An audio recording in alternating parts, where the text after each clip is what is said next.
Salut à tous et bienvenue sur la chaîne. Aujourd'hui, on va parler de quelque chose de super pratique dans les applications React, le hook Use5 External Store. Alors ce hook est assez méconnu, mais il est vraiment très pratique lorsque l'on doit travailler avec des sources de données externes, comme par exemple le local storage ou les API du navigateur.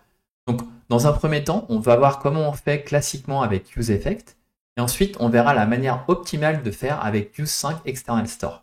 Pour démarrer, imaginons que nous voulons synchroniser une valeur provenant du local storage. La première idée qui vient en tête, c'est d'utiliser UseEffect pour surveiller les changements. Voici à quoi ressemblerait notre code. Lorsque l'on clique sur le bouton, la fonction UpdateEmailHandler s'effectue et enregistre un nouvel email dans le local storage.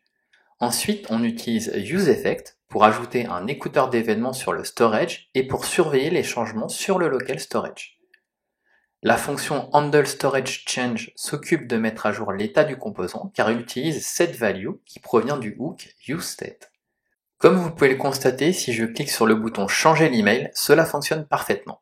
Mais vous allez voir qu'il est possible de faire mieux avec Use5 External Store. Donc voyons comment utiliser Use5 External Store. Ce hook est conçu pour synchroniser des états externes de manière efficace. Voici comment on pourrait refactorer notre composant avec Use5 External Store. Avec ce hook, on a une approche plus propre et robuste pour suivre les changements de l'état d'une source externe comme le local storage. Ce hook prend deux arguments principaux. Une fonction de souscription, ici subscribe, qui écoute les événements de changement sur le local storage, et une fonction de lecture de l'état actuel. Le troisième argument est spécifique à Next.js. Il s'agit de la valeur initiale pour le server-side rendering. Ce hook permet d'assurer que la valeur du local storage est toujours synchronisée avec notre composant de manière cohérente. Vous noterez aussi que la fonction subscribe est placée en dehors du composant. Ainsi, la fonction conserve la même référence et cela évite les re-rendus. Si je clique sur le bouton, le nouvel email s'affiche bien, donc cela fonctionne parfaitement.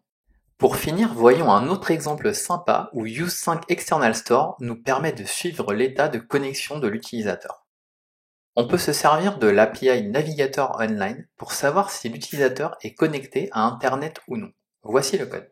Ici, même principe, on déclare une fonction subscribe qui écoute les événements de connexion et de déconnexion. Ensuite, on utilise Use5 External Store pour suivre l'état de connexion de l'utilisateur. Et si je simule une déconnexion, vous allez voir que cela fonctionne parfaitement. Et voilà, magnifique. Donc pour résumer, le hook Use5 External Store est vraiment pratique pour synchroniser des données externes dans vos composants React. J'espère que cette vidéo vous a aidé à assimiler ce hook qui est un peu méconnu. Maintenant, si vous avez des questions ou souhaitez partager des exemples, n'hésitez pas à les laisser en commentaire. Et n'oubliez pas de vous abonner et d'activer la cloche pour ne rien rater.